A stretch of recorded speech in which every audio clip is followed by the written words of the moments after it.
I had control was because they didn't understand.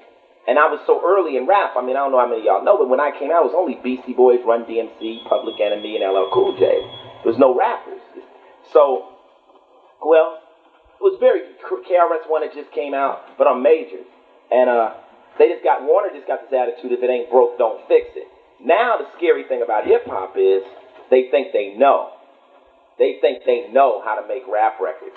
So they'll come in and they'll jump on any fad. They're like, can't you dance? Or can we do this to you? Or whatever. And I got a song on my new album, which is called The Rap Game's Hijack. Can I say a rhyme? Check out the rhyme. I goes, everybody talking about the way hip-hop ain't the same. Suckers kidnapped the game. I know the biggest in the business, no joke. Half of them broke, and none of them smoke, but the facts low. I got into this hip-hop game just to try to get a girl and get some lightweight fame. There never been no cash made in it. So we thought you could get paid with it. Just crash the club with my crew and then I'm out of there. Hit some skins, act buck. There was a rap career. The Run DMC jumped the fuck off. Got mad paid. Word kicked the bucks off.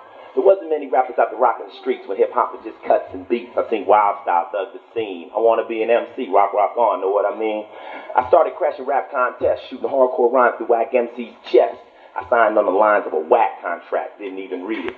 They're going to put my record out. I'm going to be large. Know what I'm talking about? In the first 2 years, I made about $300. Yo, this business sucks, but I got another chance, and I came correct. Got a lawyer and accountant, I'm a legit. But many won't get no second chance without a kiss or a dance. The game is to exploit young ghetto kids. A straight pimp game, and it ain't no shame. And it's far. 100 hip-hop labels with all white A&R. The game's hijacked.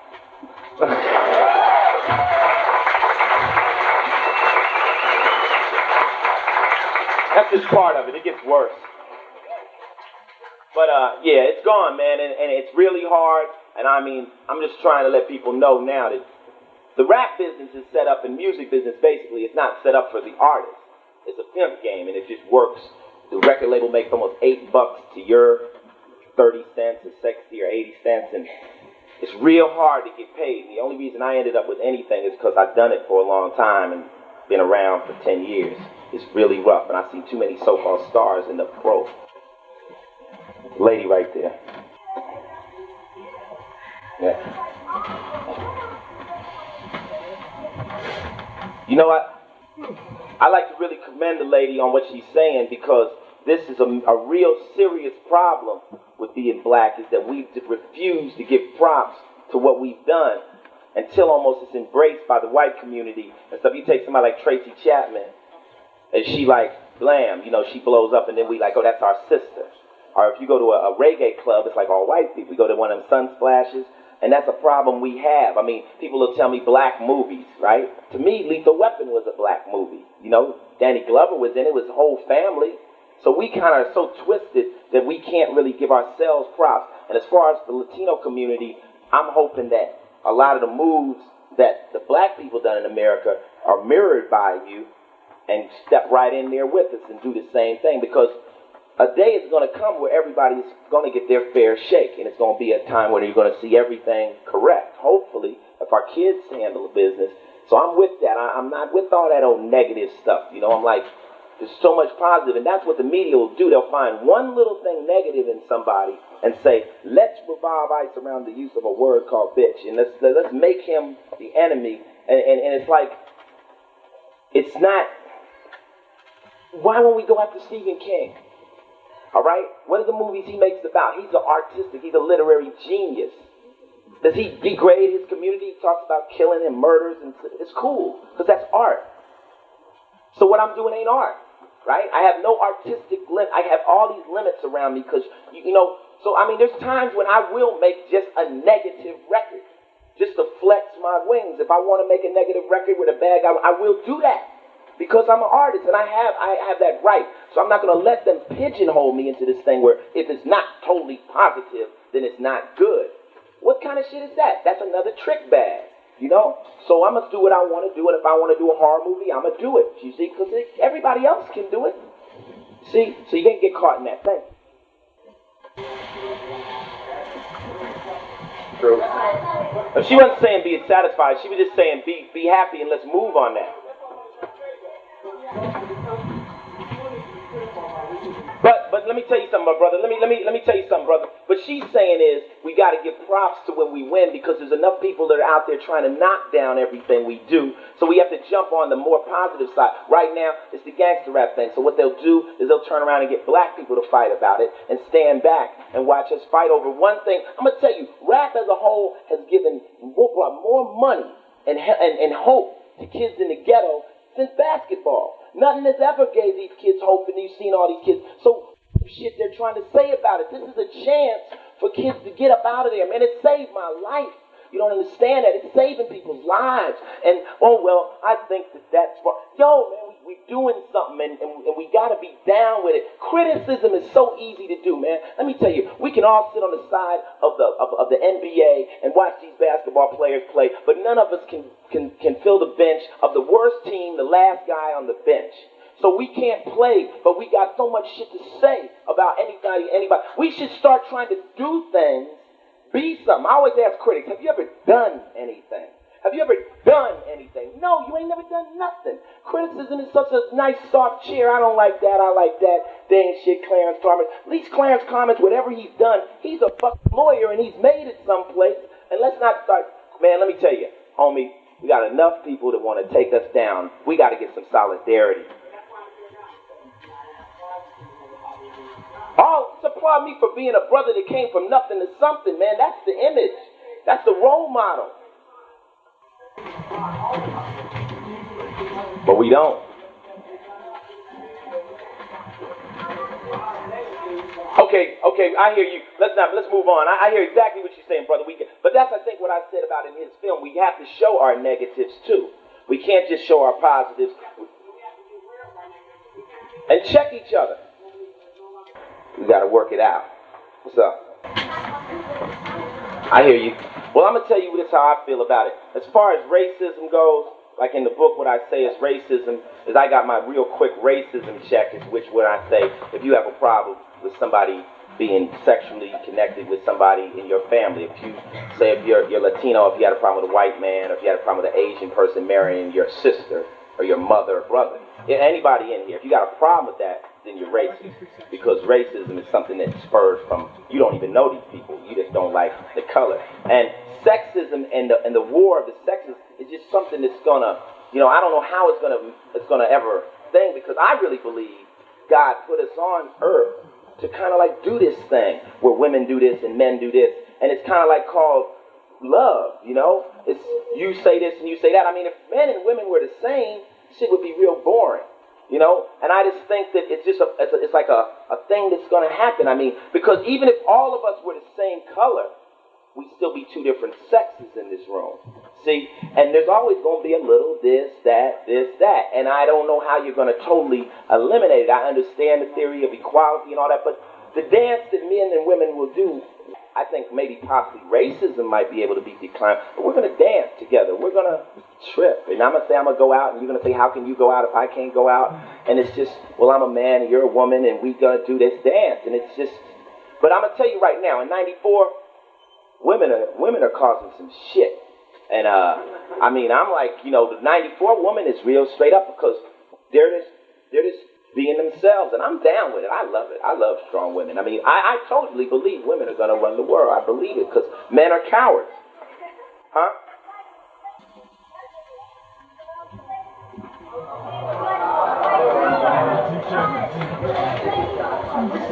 I hear what you're saying. I don't know. I don't know if they, I don't know if it can be considered slavery. Slavery is something a little bit different. When you say slavery, that really insults a lot of black people. Slavery is something different. A lot of people. But on the real though, I hear what you're saying. I understand it. I'm just me, and I just basically want to have sex. Fuck, alright? I'm an asshole, alright? Alright, what's up? Can't help this shit.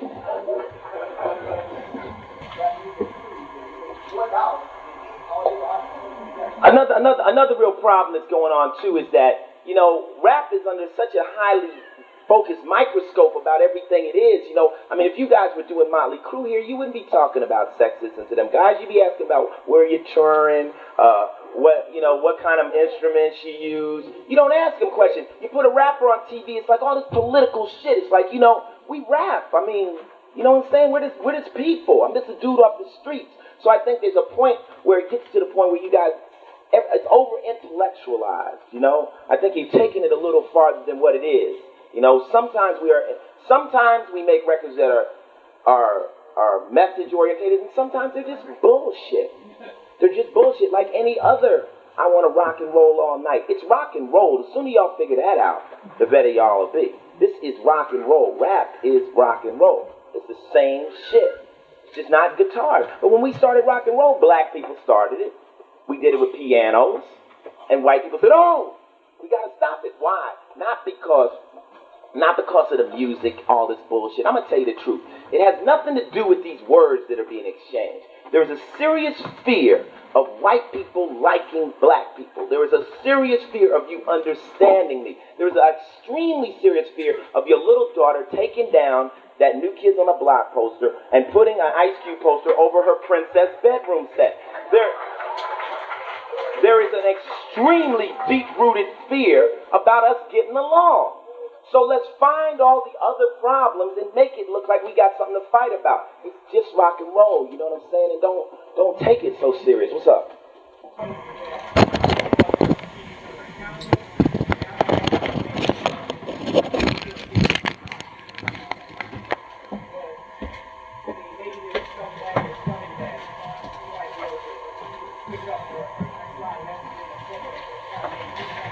Right. Okay, I'm gonna tell you, this is what's really going on though. It's like my audience is now changed. I never wanted it to change. My audience is basically the worst motherfuckers. The people who will walk up to you and shoot you in your face. This is an unconventional enemy. I have to use unconventional tactics and meet them on their level. If I use different phrases and techniques, I could lose contact with this enemy. When I go and talk in the penitentiary, I have to talk in the language of the penitentiary. America has picked up this phone called rap, which is rap is a conversation that goes on. My phone is going on to the gang members and the killers and the drug dealers. You pick up this phone and you're listening to this conversation. Just like if you listen to the girls I roll with, they would be like, yo, that little nigga thought he had something, he ain't shit, I'ma charge that motherfucker. You know what I'm saying? I went up north with my nigga, we robbed this jewelry store. These are the girls I grew up with. You pick up this phone and you say, how could you talk like that? Put the phone down. This music, if none of y'all ever buy it again, I wouldn't give a fuck. Because it's not directed at anyone who is offended. It's directed at the core of the streets. The brothers that I live with. So outsiders who are offended, welcome to a jail cell. You are in jail with me. And you dealing with me on my grounds. I do not care about mass appeal. I do not give a fuck about mass appeal because as soon as I reach for these people you're worrying about, what happens to the homies on the streets, man? What happens to them? Who leads them? Luther ain't talking to him. Whitney ain't talking to him. Michael Jackson ain't talking to him. Who cares? I'm doing the gang truce. We went on TV. I asked 50 million people for help. We got 4 phone calls. Nobody cares about my homies, man. Nobody understands the lingo and the way I talk to my niggas when I'm chilling out with the motherfuckers over there on Hooper. And they kicking it. They, yo, Ice, what the fuck's up? I gotta talk to them in that way. People say, change them. I'm just trying to touch them with a little knowledge my way, man. And if I think something is bigger than the word bitch or these certain words, I move past that. I use that to get to them, okay? It's not meant for everybody, man. This ain't for everybody. Snoop ain't for everybody, man. If y'all want to listen to it, don't fuck with it. If it bothers you, don't fuck with it. We don't care. Nobody who gave a fuck about his career would talk shit the way I talk shit. People are like, oh, you're trying to be big, and I give a fuck about the movie business. I give a fuck about TV. I give a fuck about this bullshit. I don't give a fuck. They're going to use me because they can make money off of me. And they're going to work me till I'm burnt out, busted, or dead. So I am just Ice-T, partner. And that's just how Ice rolls. You dig? And And a lot of the homies, you might, see the problem is, my brother, I know exactly what you're saying. I got mad love for what you're doing. But you know, there's certain brothers you deal with, you'd have to call me in to talk to. That's my point. You got to go in when there's points in time when you're like, man, I can't reach these brothers. So who do you get? Ice-T, Easy-E, people that can go in and they respect it on their ground. Quincy Jones, man, made the most inspirational talk to me. When he told me, he said, Ice, man, do what you do. Don't let anybody change what you do. Because those people who have attitudes about the way you should give your message cannot hold the audience of one person. You hold millions. Work your magic. You do it your way. And there's a lot of love. And there's more positivity coming out of your stuff than anybody can say negative. Don't worry about those people, man. Because they don't know. They're not artists. So artists, I'm on some old different shit, baby. But you know I'm trying to do the right thing. I just got to, throw a couple four-letter words in there and shoot a couple people on the way. And they listen, man. It's like one thing, like when the lady said about the album cover. The album cover was way deeper than a girl on the cover with a bathing suit. The album cover was called Power. I dealt with power, the power of sex.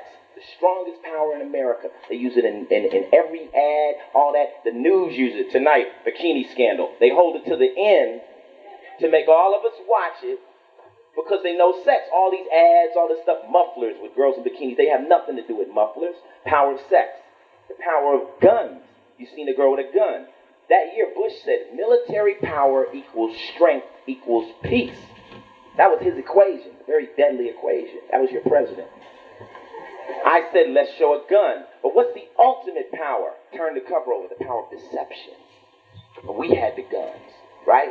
And so who's more dangerous, the person that fires you or the person that told him to fire you and then smiles at you on the way out the office? But I'm from the street and I'm such a dumb nigga, I could never think of anything that prolific or that profound or anything. It's just a girl in a bathing suit. Nah, it's a little deeper than that. Check your technique. This kid ain't no joke. What's up?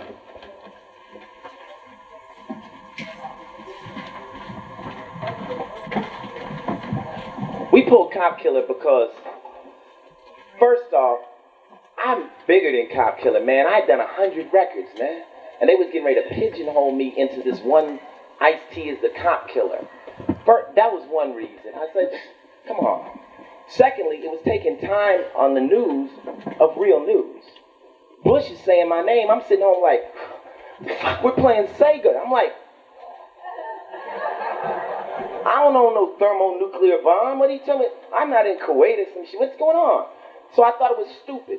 Secondly, the cop's whole thing was, you're doing it to make money. I said, I'll pull the record and get the record away free. Third off, they were threatening people's lives at Warner Brothers. They sent 2 bombs to Warner Brothers, real live bombs, which the bomb squad had to pick up. Okay? And lastly, I was like, people were backing me on the First Amendment. People were saying, Ice-T has the right to say it. I don't agree with it. I didn't need that. I need people to say, Ice-T has the right to be mad at the cops because the cops have been fucking over his people his entire life, and he fuck them, and he's mad. I needed backing from that position, not, well, he can say. Nobody stood up. Where were all these artists? Nobody. Everybody ran from that. So I just said, you know what? The fans who liked the record bought it already. You know, only people buying it now are looky-loos. Pull the record, man. Let's get this shit over with and behind us. I'm not here to back censor or the First Amendment. That wasn't my job. I'm not going to fight for that because I know it doesn't exist. I just like, let's move on. The day I pulled it out of the paper, cop shot a kid in Houston. Cop killed somebody in Detroit. Real news finally got back in the paper. Because if you really know what that whole cop killer controversy was about, it was the cops were under siege. So somebody said the best defense is a good offense. Let's find a record. They found a record. They told everybody the record was made after the riot. Lie. It had been out a year. Right? They said it was a rap record, which immediately is a racist statement because when you say rap in America, that means black niggas. Right? You say rock, somebody says, well, it could be like, I grew up off Fleetwood Mac, you know? So you say rap, racist, right? And then they attacked me. They held me up in front of America and said, he's the problem. And everybody said, yeah, he's the problem. The problem wasn't the record, it was the problem that they whooped Rodney King's ass out in the street. And America once again fell for it. So I just like, let them, check out the, who's the guy that's Willie Horton. Willie Horton's situation in that other election. Same exact thing they did. Same exact thing. That record had nothing to do with nothing. It was just a way they could change and flip the whole elections, and it was powerful, man. And I was like, man, I'm not going to let them use me. They used me. They used y'all too, because y'all went for it. A lot of people went for it. I don't even know what Chiapas is.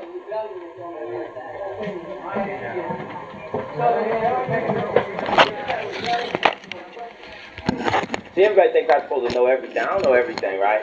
And then if I say something like that, they're like, oh, you're dumb. I don't know. But see, I think it'd be stupider for me to go, yeah, okay, Chiapas. Hell, I gotta know if I'm gonna do something, right?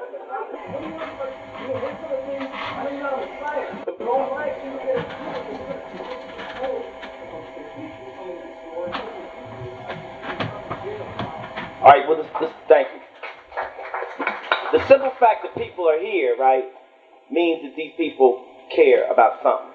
Some people came because they want to help. Other people are here to destroy this, and you'll probably read about it. They'll find everything I said negatively in there, and that'll be the headline. A lot of reporters spend a lot of time sitting around just waiting for us to say something, and that becomes what it was all about. But y'all are here. But see, more people aren't here, and that's how the media works. All y'all gotta take anything I give you and work with it. Everybody. The lady here who's down with the feminist movement, she has to make her move on it. She might not agree with me on certain things, but don't make that hate me. Say, okay, me and I got a problem here, but basically we're going in the same direction, Because I got problems with everybody I work with. Some of you guys, don't eat meat. I'm eating anything. I'll eat anything, So I'm thinking, I don't eat no pork. Fuck that, give me a ham sandwich. I'm me. But what I think has to happen is you and these men and women in here have to rise up to the occasion.